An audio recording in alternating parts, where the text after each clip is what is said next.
And that's like my new mantra: show up on the page.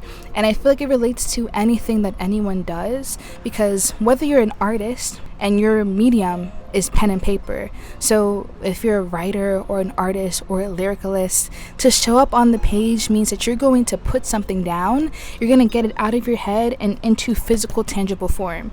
If your medium isn't pen and paper, if you record videos like me, if you're a filmmaker, if you're a speaker, if it means pressing record, or if it means signing up for a class, if it means reaching out to someone who can give you more information, do that thing. I'm getting more into my body and out of my head, and it feels really good to know that I'm capable of doing that. I'm super stoked to be recording here because I've wanted to record here for quite some time, and I always thought that SCAD Beach would be a place where it was really busy because of how just soothing it is. Like, you might even hear the sounds of water splashing. For those who don't go to SCAD Beach is this little section of the school where there's literally just sand and beach chairs and sun, and it feels so much like the beach, but there's no one usually here, so this might be my new favorite place to record content and to share updates on my life. But I really wanted to share this video because of the growth that I've made in the past 4 weeks of being at SCAD. My first week of being here, I had to take a drawing class, and at first I thought, okay, drawing can relate to storyboarding. I'm a film major, maybe that's why I had to take a drawing class. Little to my knowledge, that drawing class was a still life drawing class, and I never drew still life before in my life. For those who don't know what still life is, because I didn't know what still life was, it's pretty much just drawing the objects that are in front of you, mostly common with like drawing fruits and bowls. For me, it was a lot of drawing bottles and pyramids and spheres and all these different types of shapes. And the first week of class, I remember having a break, because we have this 15-minute break. I remember leaving class, walking outside, and pretty much crying and being like, I don't know if I can do this. I said a prayer. I said, God, I know that I'm here for a purpose, and I know that there is always a way to get from where I am to where I want to be. There is always a path from where I am currently to where I want to be. And I'm going to trust in that path, in that journey, even if it comes to something like drawing, right? So I wanted to share the first drawings that I did in my first week of class. So these are really faint drawings, or the sketches are pretty faint. But in the beginning of class, we started off with drawing just one object. So we started off typically with either pyramids or a cone type shape. And I remember feeling so anxious to put something on the page because I knew that it wouldn't look the way it's supposed to look like. This was specifically that day of class where I walked out and I had to just say a little prayer because I was so afraid to put something on it because I'm like, I don't know what I'm doing. There's something that we've always been told as children, and it's like, keep your eyes on your page. And I've really been learning to do that more, especially just in art school, just like not comparing myself or comparing the work that I'm doing to the work that other people are doing, because it makes me feel that I'm not doing something correctly, but really this is just my process. So I learned that keeping my eyes on what I'm doing and focusing on how do I get better, instead of being like, oh my gosh, this person is doing that already, or oh my gosh, I don't have as much skill as that other person. That comparison becomes, how do you call it, immobilizing. It kind of like makes you freeze. It makes me at least question if I'm supposed to be here, if I'm good enough for what I'm doing. So I've learned a lot to focus on what I'm doing and to trust in my own personal journey. So like I said a little prayer after class, and I came back with that mindset. I can get from where I am right here to where I want to go, which is to pass the class and become a better drawer. When I came back to class, I drew like this spherical shape and then this almost pyramid shape, and I said, okay, okay, I'm getting better. I'm doing something right. And then towards the end of class, when we started drawing more than one object, I was starting to understand it more. So even though these images aren't really clear by just, the simple sketches of them, they're more than one object in different, I would say, placements, so they're not all lined up together. Some are in front of the other. So I was really starting to say, I'm going to put something on the page. And then I continued to work, continue to draw, continue to get out of my head and stop looking around at the people around me and say, I'm going to do this, and I'm going to trust that if I continue to just show up on the page, I'm going to get better. And that's like my new mantra, show up on the page. And I feel like it relates to anything that anyone does, because whether you're an artist, and your medium is pen and paper. So if you're a writer or an artist or a lyricalist, to show up on the page means that you're going to put something down, you're going to get it out of your head and into physical, tangible form.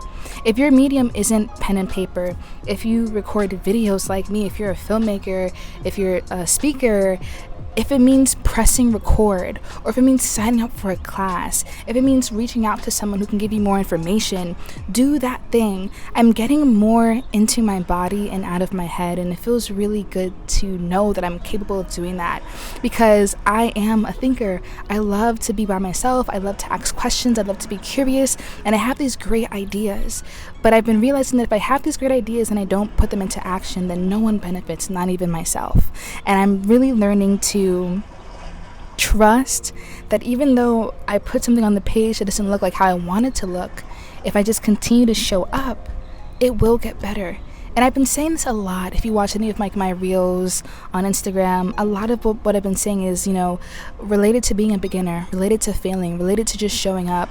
And I don't think that'll ever change. I think, well, maybe it will, but even within doing this, for being, I guess, a content creator for about a year, and, starting film school is literally this new journey of beginning. I feel like there will always be different areas where I'll be a beginner, and I'll have to remind myself that it is okay to not be great at what I'm doing right now, but I have to also be okay with that process. I want to share two other things.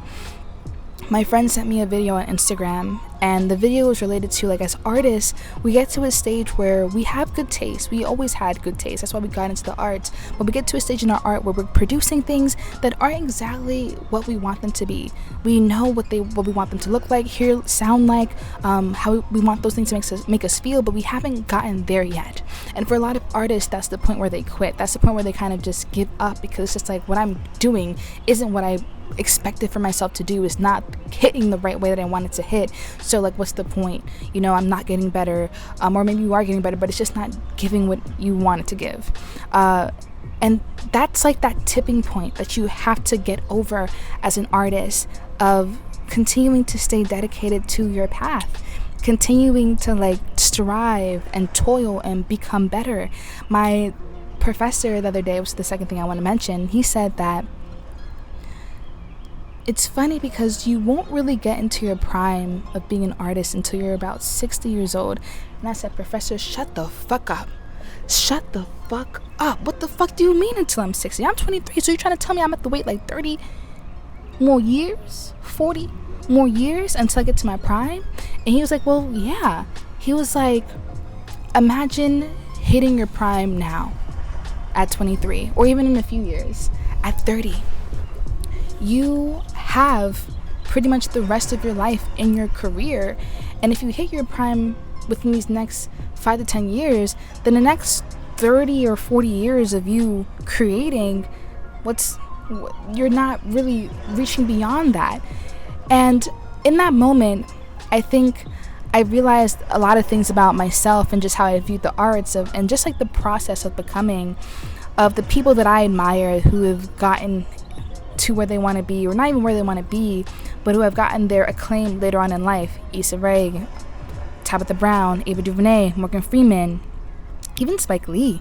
I just learned the other day that Spike Lee was 32 when She's Do the Right Thing came out, that I had to watch still. And it made me think okay, Sabrina, I'm on a journey of becoming, and I really have to be okay with no gratification right now. Okay, am I the best artist right now? Heck to the no. But I do have hell of a story to share, and I do have great ideas, and I do have great taste, and because of that I am toiling and striving to be the best artist that I can be. So now y'all came here to see my progress, okay, from the first week of drawing to now. And here is my progress.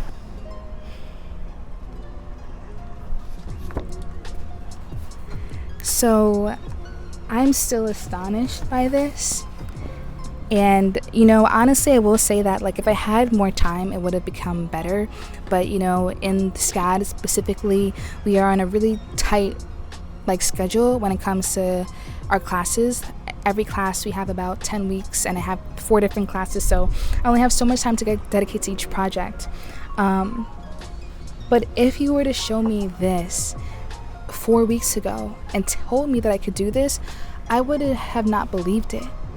I really wouldn't have. But also, I think I probably would have too, because I do believe that there's always a possibility, or there's always a way to get from where I am to where I want to be, including drawing, anything that I do.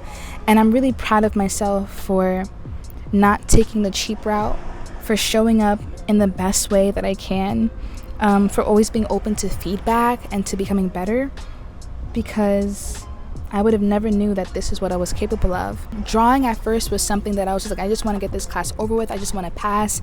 And after seeing my growth with this, I now say to myself, I don't ever want to stop drawing. I've gotten so much better within these past 4 weeks that I actually want to continue to see how much better I can get. I want to continue to see how I can progress and how I can grow. It's amazing what we can do as human beings if we give ourselves the patience and the consistency of showing up. And I love that about SCAD, about how we're really challenged to have a higher output. And I believe that quantity does produce quality. I believe that continuing to produce more, not for the sake of just consumer culture of just I need to create so people can buy and I can make money, but in the means of just I'm gonna do a drawing every day. I'm gonna do a drawing every day, and I'm just gonna sketch, and I'm gonna shade, and I'm gonna get better. And that's made me feel really good about just myself, about what I'm capable of. I didn't know that I was capable of that. I didn't know that I was capable of drawing a skull and teeth and drawing and shading and all that good stuff. So that's where I'm at with the 4 weeks of school, and I'm always open to questions. I appreciate y'all for listening, and now I'm about to just head over to that swing and read a book and enjoy the few more hours of daylight that I have. Okay, y'all? Remember, create it instead of pretending like you don't deserve it, because I'm here to tell you, you do.